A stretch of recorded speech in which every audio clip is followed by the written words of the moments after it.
PAP.fr, première plateforme immobilière sans commission, présente Sud Radio, on parle IMO.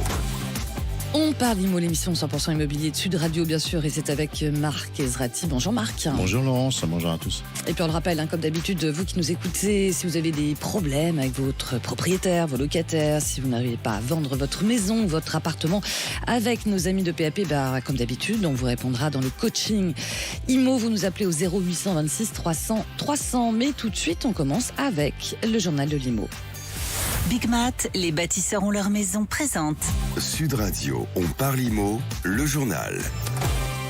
Marc, on commence avec une étude menée par les chercheurs de la plateforme d'observation des projets et des stratégies urbaines qui semble démontrer que l'exode urbain dont on parle beaucoup, notamment également aussi sur Sud Radio, ce serait qu'un mythe, une légende urbaine, c'est ça ? Et oui, cette étude bouscule une idée reçue. Non, il n'y aurait pas eu d'exode des citadins vers les campagnes après la crise de la Covid et les confinements successifs. D'après cette étude, on apprend que 63% des déménagements se font vers des grandes villes ou des villes moyennes. Une autre étude réalisée cette fois par le Service national des adresses, un service qui dépend de la Poste, qui nous apprend que les destinations de ces déménagements ont peu évolué. Il s'effectue majoritairement entre villes de même taille et à 43% vers les grandes villes d'au moins 200 000 habitants. Enfin, un peu moins de 28% des changements de domicile ont lieu au sein de la même commune. Oui, étonnant. Alors on le sait, on en parle aussi beaucoup sur cette antenne, le recrutement des employés, c'est de plus en plus compliqué. Justement, il y a des entreprises qui proposent à leurs nouvelles recrues de participer à leurs prêts immobiliers. Vous pouvez nous en dire un petit peu plus ? Et oui, vous l'avez dit Laurence, les entreprises ont de plus en plus de mal à trouver des talents et pour les attirer, certaines sociétés comme la Banque Postale ou encore Engie sont prêtes à tout et notamment à subventionner une partie des crédits immobiliers de leurs salariés. Pour financer un appartement de 44 mètres carrés, l'employeur d'une salariée d'Engie a par exemple pris en charge 8 000 € des 30 000 € d'intérêt de son prêt de 400 000 €. Un coup de main non négligeable. Non négligeable, voilà. Allez, dans ce journal de l'IMO, on va dans le Val d'Oise. Et là-bas, il y a un agent immobilier soupçonné d'avoir arnaqué 26 clients. Une histoire complètement folle. C'est un agent immobilier qui est gérant donc, d'une agence à Persan, on l'a dit, dans le Val d'Oise, qui aurait détourné près de 600 000 € à ses clients, mais également à ses agents commerciaux. Non-versement des séquestres aux notaires, loyers impayés ou non reversés aux propriétaires, commissions non versées aux agents. La liste des griefs est longue comme le bras et les victimes ont décidé d'agir collectivement contre l'agent véreux. Le réseau Nesten, dont l'agent était le franchisé, a également déposé plainte contre lui pour le préjudice causé à la réputation de l'enseigne. À suivre. Autre affaire de bail fantôme, cette fois-ci ça se passe à Paris, qui aurait fait une trentaine de victimes. Et le mode opératoire est toujours le même. Un escroc loue pour plusieurs jours ou plusieurs semaines un appartement sur Airbnb et le met immédiatement en location sur Internet en y organisant des visites. Les dossiers des candidats sont systématiquement acceptés à condition qu'ils payent immédiatement un dépôt de garantie et un mois de loyer par virement avant même la signature du bail. Dans cette affaire qui se passe à Paris, 30 personnes au moins ont été victimes de cette arnaque à la même adresse. Ah, d'accord. Autre histoire un peu étonnante, là ça se passe dans le Var. Ça va vous plaire. Ah bon ? Oui. C'est un propriétaire qui s'en est pris à son locataire. Comment alors ? Qu'est-ce qui va me plaire alors ? Et là, cette histoire, elle s'est passée d'abord à Moissac-Bellevue, c'est dans le Var. Un propriétaire en conflit avec son propriétaire n'a rien trouvé avec mieux son locataire, je pense. Avec son locataire pour régler le litige que de détruire son logement à coups de pelleteuse. Ah oui, là c'est radical. Voilà. Et donc les faits se sont déroulés le 19 janvier dernier, quand le locataire a quitté la maison pour accompagner ses enfants à l'école. En revenant chez lui, il a surpris son propriétaire au volant d'une pelleteuse, en train d'éventrer sa maison dans laquelle se trouvaient à ce moment-là encore ses parents en perte d'autonomie. Ah ouais, non. Voilà. Donc il y a une plainte qui a été déposée à la gendarmerie pour violence avec arme par le locataire. Et on va suivre cette affaire. Oui, forcément, légitime. Bon, merci pour toutes ces infos étonnantes. Et tout de suite, sur Sud Radio, c'est la Minute Viager avec notre partenaire Senior Consulting Group. ce matin, on va parler du processus d'une vente en viager, Marc. Et oui, vous souhaitez vendre votre maison en viager, mais vous ne savez pas comment vous y prendre et comment cela va se passer. Voici donc les 6 étapes pour réussir cette vente en viager. Dans un premier temps, vous devrez vous mettre en contact avec un spécialiste en valorisation patrimoniale qui va réaliser une étude de votre bien afin de déterminer son prix et sa valeur marché. Étape numéro 2, vous déterminerez avec votre consultant en fonction de vos besoins la solution qui vous conviendra le mieux, viager occupé, viager libre, nue propriété, vente à terme, montant du bouquet, montant des rentes. Troisième étape, le consultant prendra des photos de votre bien et mettra en ligne l'annonce sur les principaux sites d'annonces immobilières.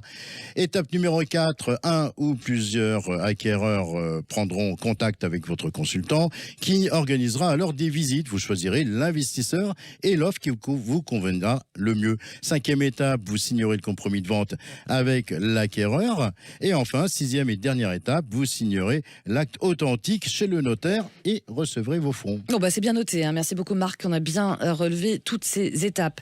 Allez, on se retrouve dans quelques instants sur Sud Radio et on sera en compagnie de Fabio Rinaldi, les présidents du directoire de Big Mat. À tout de suite. Sud Radio, on parle IMO, le Mac de la semaine. Avec Elio, expert de la rénovation énergétique des logements. Rendez-vous sur elio.com. Et ce matin, nous sommes en compagnie de Fabio Rinaldi, président du directoire de Big Mat. Bonjour Fabio Rinaldi. Bonjour Marc. Alors Fabio, 1 an après le début de l'offensive russe en Ukraine, où en est-on? Où en est le secteur du bâtiment? Alors c'est vrai qu'après la Covid, nous vivons aujourd'hui un second événement plutôt dramatique et on en parle beaucoup cette semaine. Alors les tensions sur les approvisionnements de certaines matières premières ukrainiennes notamment, les hausses de matières et des matériaux qui continuent de perturber les chantiers. En cause, principalement, c'est les difficultés d'approvisionnement qui conduisent à une inflation des coûts. S'y ajoute la flambée des prix de l'énergie, même si celle-ci tend à se stabiliser. Et à la fin de 2022, la Fédération française du bâtiment constatait un allègement de la pression sur certains matériaux, comme le cuivre ou le PVC, mais il y a néanmoins un maintien sur d'autres, comme les tuiles ou les plaques de plâtre. Et voilà, donc les professionnels des matériaux de construction attendent de leur côté un nouveau repli de l'activité en 2023. Alors du coup, quelles en sont les conséquences ? Les conséquences, les professionnels s'inquiètent de l'allongement des délais de mise en chantier qui sont liés aux difficultés d'approvisionnement en matériaux et une hausse de leurs coûts qui pousse certains Français à repousser leurs travaux, mais également aux problèmes de main-d'œuvre qui restent persistants depuis quelques mois. Bon, alors si l'année 2022 a été plutôt positive en valeur, c'est en raison de l'inflation, finalement, 2023, il faut s'attendre à quoi ? Alors en 2023, on peut s'attendre à un début d'année qui est plutôt correct. Aujourd'hui, l'activité, elle se maintient pour les professionnels, notamment dû au retard des chantiers accumulés ces derniers mois. Nous avons environ 4 mois de carnet de commandes pour les artisans. C'est encore plutôt bien fourni et ça offre une bonne visibilité sur l'activité du premier semestre. Mais pour la seconde partie de l'année, ce sera plutôt un peu plus compliqué. Depuis 6 mois, on constate notamment une baisse régulière des ventes de logements neufs. C'est aux alentours de moins 25%. Le dernier trimestre 2022, c'est ce qui est déclaré. Et tout ça, ça veut dire que ce sont des chantiers en moins fin 2024 ou en fin 2023, ou en 2024. Alors donc globalement, on mise sur une année légèrement négative. Alors, concernant la construction neuve, la Fédération française du bâtiment, la FFB, semble pessimiste. Alors après une croissance en 2022 qui était de 3,7%, qui est portée notamment par la transformation des mises en chantier fin 2021, et une activité qui est toujours soutenue dans la rénovation, avec des travaux autour de la transformation énergétique, la FFB effectivement prévoit un ralentissement sur le neuf en 2023. Et au-delà de la fédération qui alerte sur ce retournement du marché dans la construction neuve, tout cela pourrait s'aggraver, je vous l'ai dit, en 2024, notamment parce que nous avons une baisse des autorisations de logements. Voilà, donc globalement, il n'y a pas de secret. Prix en hausse, hausse des taux d'intérêt, un encadrement des emprunts avec le taux d'usure, tout cela rend plus difficile l'achat de construction neuve, notamment pour les primo-accédants. Et au niveau de la main-d'œuvre, on en est où? Est-ce qu'il y a toujours une pénurie? Est-ce qu'elle est toujours aussi alarmante? Si on se projette, d'ici à 2030, on comptera plus de 200 000 départs en retraite dans le bâtiment. Et dans le même temps, portés par les enjeux de la rénovation énergétique, ce sont près de 400 000 postes qui devront être pourvus. Donc on voit, c'est une activité très soutenue, cette rénovation énergétique, et la pénurie de main-d'œuvre que l'on connaît depuis des années va clairement s'accentuer. Un logement sur 5 doit être rénové dans les 10 prochaines années pour être moins énergivore. Il va donc y avoir de gros besoins de recrutement. Or, les jeunes ne sont pas forcément attirés par ces métiers et les entreprises artisanales du bâtiment peinent à recruter. Alors, et cette pénurie, elle est clairement un frein pour atteindre tous ces objectifs de transfo énergétique. Et Fabio, dans votre entreprise, chez Bigmat, qu'est-ce que vous faites pour attirer ces talents ? Bien, chez Bigmat, on met un gros coup de projecteur sur tous ces métiers du bâtiment qui sont plutôt, je dirais, intéressants, où il y a de la formation. Ce sont plutôt des métiers où on a des perspectives, notamment d'évolution. Voilà. Donc pour un jeune, je pense que c'est plutôt très intéressant. Nous sommes évidemment très ouverts auprès des jeunes, des femmes, des seniors, des sujets d'actualité aujourd'hui. Et on est... En tout cas, on veut montrer que toutes ces carrières, elles offrent de belles opportunités.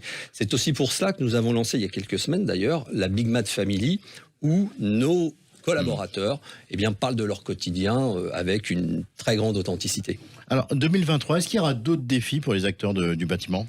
Alors les défis sont immenses 2023 et pour les années suivantes. C'est très clairement sous le signe de l'enjeu climatique d'une façon générale. Nous connaissons l'éco-contribution.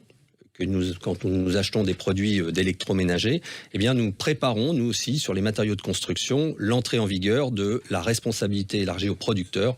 Sur le plan du développement, considérons que la rénovation énergétique, comme le marché structurant de demain, est porteur pour les prochaines années. En tant qu'acteur de référence, on est numéro 1 en Europe, je le rappelle, sur le marché de la construction et de la rénovation. Là encore, une fois, il faut que l'on contribue à décarboner nos gammes de produits, mais aussi aller plus loin partout en France dans l'accompagnement des clients, artisans, particuliers, et les accompagner dans un projet de A à Z. Comment on monte un projet, comment nous le finançons, quels matériaux choisir, comment on produit sa propre énergie aussi.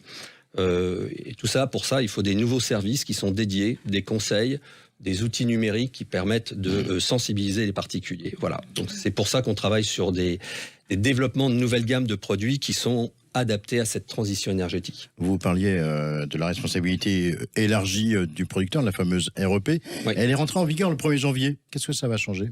Alors, ça change beaucoup de choses. C'est une réglementation qui s'annonce plutôt compliquée à gérer pour l'ensemble de la profession. Elle est nécessaire. En tant que négociants en matériaux, nous devons former nos équipes, faire tous les développements nécessaires pour les systèmes d'information. Maintenant, avec plus de 40 millions de tonnes de déchets par an produits par l'activité du bâtiment, nous avons le devoir d'apporter notre pierre à l'édifice, si je peux dire, pour tendre vers 100% des déchets recyclés et des bâtiments de plus en plus circulaires. Merci Fabio Rinaldi, président du directoire de Bigmat, d'avoir fait le détour ce matin par les studios de Sun Radio. Merci à vous, c'était passionnant. Allez, tout de suite, le témoin de la semaine avec ce matin, Hervé Lafuisa, c'est l'ancien responsable d'un service après-vente et aujourd'hui conseiller immobilier. Sud Radio, on parle IMO, le témoin de la semaine. Bonjour Hervé Lafuisa. Bonjour Marc Ezrassi. Hervé, vous avez 52 ans, vous êtes toulousain, tarbais d'origine, et avant de devenir, il y a quelques semaines, conseiller immobilier, vous étiez responsable d'un service client d'une société de e-commerce spécialisée dans le rugby. Est-ce que vous pouvez nous en dire plus ? C'était quoi votre métier ? Alors, je m'occupais de la réception des appels entrants des clients. Avec ma collègue Gaëlle, on travaillait en binôme et on gérait le service après-vente. Donc, tout ce qui pouvait être réclamation, passage de commandes par téléphone ou par mail. Et accessoirement, on traitait aussi le service qualité au niveau de la société. D'accord. Alors, le rugby, au-delà du fait que vous avez travaillé dedans pendant 20 ans, vous êtes aussi un grand passionné du ballon ovale. Une passion qui est née au lycée. À l'époque, vous aviez un entraîneur de rugby, c'est pas un inconnu, c'est Jean-Pierre Aguirre. Qu'est-ce que vous retenez de cette rencontre encore aujourd'hui ? Alors, quand j'ai rencontré Jean-Michel Aguirre, il était professeur de sport. Et donc, pendant quelques années, il a été professeur de sport et il m'a initié au rugby. Très vite, on voyait que M. Aguirre était vraiment passionné par ce qu'il faisait. Il adorait le rugby Il m'a appris la ténacité, l'entraide, le partage aussi, parce que ce sont quand même des valeurs importantes au niveau du rugby. Il adorait transmettre sa passion. Et je pense qu'il y avait beaucoup d'humain dans son enseignement. Alors, il y a 3 ans, vous décidez de quitter votre entreprise. Et du coup, mais pourquoi avoir fait le choix de l'immobilier ? Qu'est-ce qui vous a attiré dans l'immobilier ? Alors, quand j'ai quitté l'entreprise, j'avoue que je ne savais pas trop dans quel autre type d'activité mes capacités, mes compétences professionnelles pouvaient servir. Donc, j'ai fait du coaching personnel et professionnel. Et je me suis aperçu que l'immobilier concentrait des valeurs qui me correspondaient. En parallèle de ça, ma belle-sœur était rentrée dans le réseau immobilier IAD. Elle m'a parlé du métier et j'ai décidé de me lancer. Alors du coup, en 2 mots, comment ça s'est passé cette reconversion ? Alors, je vous avoue qu'à 50 ans, ça n'a pas été si simple que ça. Oui, c'est ça, il a fallu reprendre le chemin un peu de voilà, alors, voilà, exactement. C'est même un peu effrayant de se jeter dans l'inconnu comme ça, mais moi, je suis quelqu'un de curieux, je suis quelqu'un qui aime apprendre. Donc je me suis dit, j'y vais sereinement. Donc, et l'avantage que j'ai, c'est que je suis bien accompagné aussi au sein du réseau IAD par ma marraine, qui est quand même assez extraordinaire, qui m'accompagne, me soutient beaucoup. Et quand je vois les retours des personnes que j'ai accompagnées pour vendre ou pour acheter, je me dis que je suis dans la bonne voie et que je suis à ma place dans ce métier. Du coup, votre passé quand même de 20 ans dans le e-commerce, ça vous a aidé vous avez de la bouteille, donc vos clients, ils doivent apprécier ça aussi, je pense. Oui, parce que en gérant un service après-vente et un service qualité, on était en ligne directe avec les personnes qui étaient éventuellement, bien sûr, très contentes du service qu'on leur avait apporté, mais surtout des personnes qui étaient mécontentes. Donc, ça m'a forgé dans le sens où j'ai appris à être à l'écoute, à être patient et à trouver les solutions aux personnes qui avaient une problématique pour recevoir leur commande ou autre. Donc, effectivement, ça m'a forgé. Du coup, vous ne regrettez pas du tout votre choix ? Non, pas du tout. Ça n'a pas été simple au début, comme je le disais, mais non, je me sens à l'aise. Alors, souvent les auditeurs de On parle immo, ils se demandent c'est quoi un bon conseiller immobilier ? Vous avez la réponse ? Alors, la réponse, je ne sais pas s'il y a une réponse universelle. En tout cas, une chose est sûre, c'est que je pense que dans l'immobilier, pour être un bon agent immobilier, il faut avant tout qu'on amène de l'humain. L'humain est essentiel, c'est-à-dire qu'il faut avoir beaucoup d'écoute et instaurer un rapport de confiance. Parce que quand les vendeurs et les acquéreurs font appel à moi, ils viennent chercher un accompagnement total et que tout se passe bien. Donc la confiance est un élément important. Parce que quand une personne nous contacte pour vendre son bien ou pour acheter, c'est un chamboulement dans une vie. On change une vie. Donc, c'est un engagement d'une vie, comme un mariage ou un premier enfant. Exactement. Et comme on dit chez IAD, on ne vend pas des biens, on change des vies. Et moi, ça me plaît de changer des vies, justement, dans cet accompagnement-là. Eh bien, bravo, Hervé Lafusa. Donc, on rappelle, vous êtes à Toulouse, vous. Donc, du coup, si on cherche à vous trouver, on vous trouve facilement. Ne donnez pas... Je pense qu'on aura vos coordonnées assez facilement si on appelle au standard de Sud Radio. D'accord. Merci beaucoup. Passez un très bon week-end à vous. Et puis, à très bientôt. Merci. Merci beaucoup, Marc. Merci. Le côté humain, c'est bienvenu. Je pense que les auditeurs l'ont bien compris aussi. Merci beaucoup à Hervé Lafusa. Comme quoi aussi, on peut avoir plusieurs vies en une et vivre aussi les reconversion. Allez, on se retrouve dans quelques instants, dans quelques minutes avec Laetitia Caron qui répondra dans son coaching IMO comme d'habitude à vos appels. Si vous avez des questions, vous nous appelez au 0800 26 300 300. À tout de suite sur Radio. PAP.fr, première plateforme immobilière sans commission présente. Sud Radio, on parle immo. On parle IMO, la suite, l'émission 100% immobilier de Sud Radio, toujours bien sûr avec Marc Ezrati. Tout de suite, le coaching immobilier avec Laetitia Caron, directrice générale de particulier à particulier PAP.fr. Et ce matin, qui va répondre à toutes vos questions, c'est Julien qui nous appelle au standard de Sud Radio. Bonjour Julien. Oui, bonjour Marc. Alors, qu'est-ce qui nous vaut votre appel ce matin, mon cher Julien ? Alors, j'ai récemment hérité de la maison familiale dans laquelle mes parents vivaient depuis plus de 40 ans. Et je ne vais pas pouvoir en assumer les charges, malheureusement, parce que je me vois dans l'obligation de la vendre. Mon souci, c'est que cette maison méritait pas mal de travaux de rénovation, notamment mettre tout le mur en peinture, refaire les sols. Et j'ai peur de mettre pas mal de temps à la vendre. Donc, ma question, elle est simple. C'est est-ce qu'il est judicieux de faire moi-même quelques travaux avant de la vendre, quitte à dépenser de l'argent, mais je me dis que ça me permettra de la vendre au plus vite. Ou est-ce que je tente de la vendre en l'état au risque de perdre un temps précieux ? Eh ben, on va en parler avec Laetitia Caron. Bonjour Laetitia. Bonjour Marc. C'est un vrai sujet, hein, cette question des travaux. C'est assez d'ailleurs fréquent pour beaucoup de gens de se retrouver dans la même situation que Julien. Vous en pensez quoi ? C'est en effet une question que nos conseillers ont souvent au téléphone, cette fameuse question des travaux. Est-ce qu'il faut faire les travaux, pas faire les travaux ? Et elle n'est pas simple cette question parce que le mot travaux, en fait, il englobe beaucoup de choses. Et la limite de ce qui vaut le coup de faire ou pas n'est pas toujours claire. Voilà, donc là, on va essayer de trouver des solutions pour Julien par rapport à cette question. Alors, justement, Julien, il évoque des travaux de peinture et de sol. Dans cette histoire, on parle de quoi ? De travaux ou de homestaging ? Parce que c'est pas tout à fait la même chose. Alors, c'est vrai qu'il y a des émissions de télé ces dernières années, il y en a plusieurs bien connues, qui mettent souvent en avant des techniques de homestaging pour rafraîchir rapidement un logement et mieux le mettre en valeur. Et pour beaucoup de gens, en fait, ça a l'air simple au premier abord. En fait, moi, je dirais qu'il faut faire attention dans quoi on s'embarque, et notamment parce que c'est un coût, c'est du temps aussi. Et il faut toujours se souvenir que les frais qu'on engage, va falloir les retrouver dans le prix de vente. Et les frais qu'on engage, ils peuvent parfois déraper très vite. L'autre point, c'est qu'il faut aussi éviter de partir dans des travaux qui vont prendre du temps et qui risquent de repousser la mise en vente à l'infini. Parce que les travaux, on sait quand on les démarre, on ne sait jamais quand on les termine.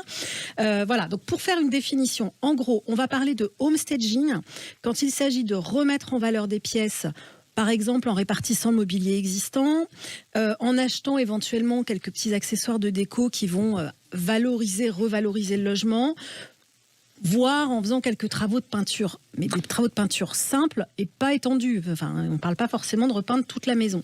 Et notamment, s'il s'agit de repeindre toute la maison et de faire des rénovations lourdes, alors là, on parle de travaux. Et moi, je dirais qu'il faut réfléchir 2 fois avant de se lancer. Alors, dans la situation de Julien, on parle de homestaging, d'après vous ?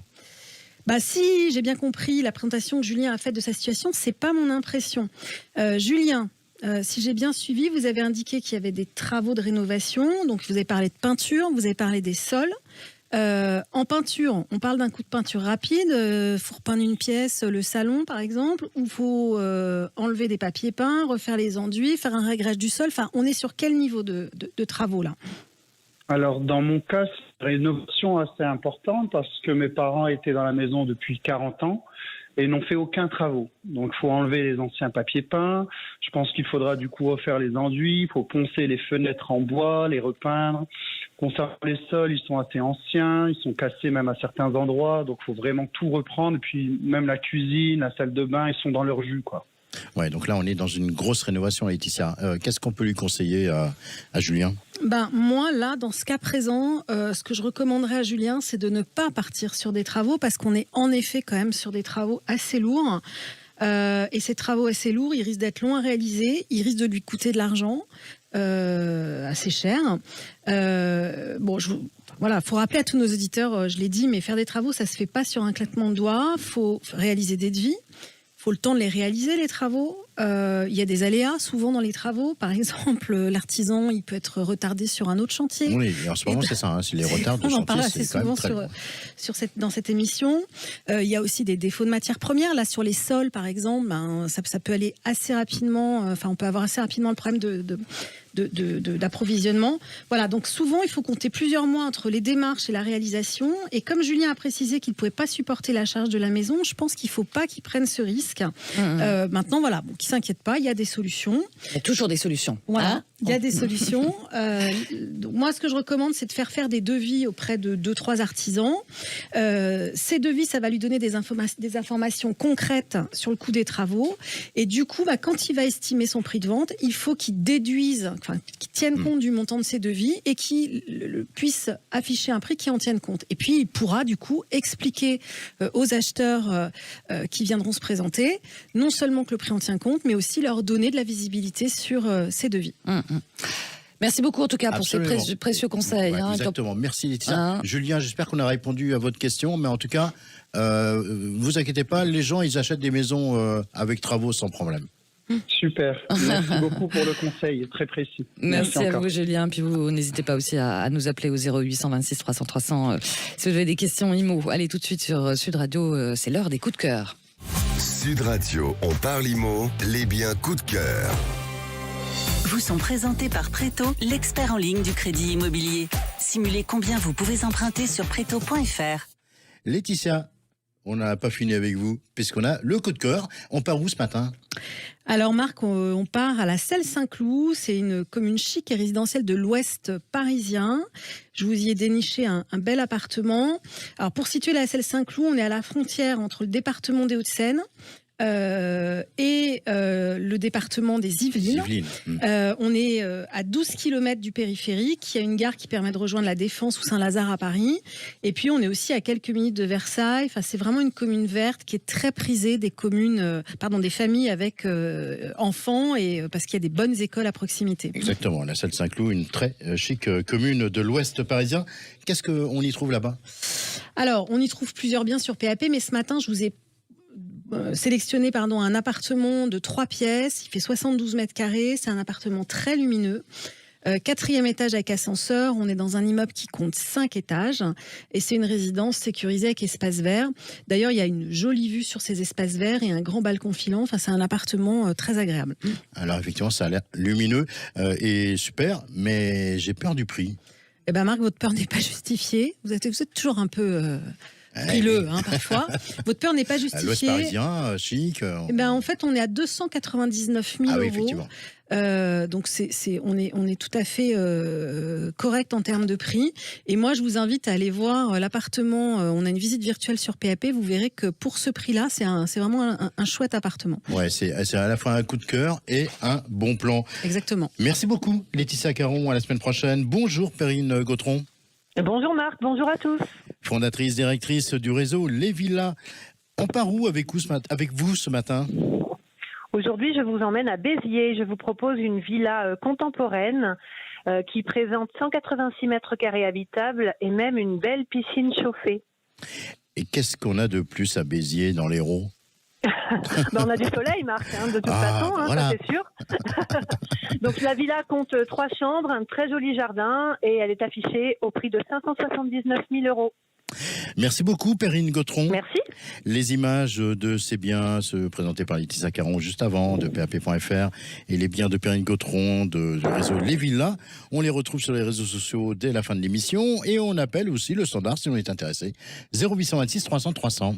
Comment font-ils et font-elles pour détecter et trouver comme ça des bons plans? C'est le secret en C'est Parlimo. le secret en Parlimo. Et puis on conseille bien nos clients aussi.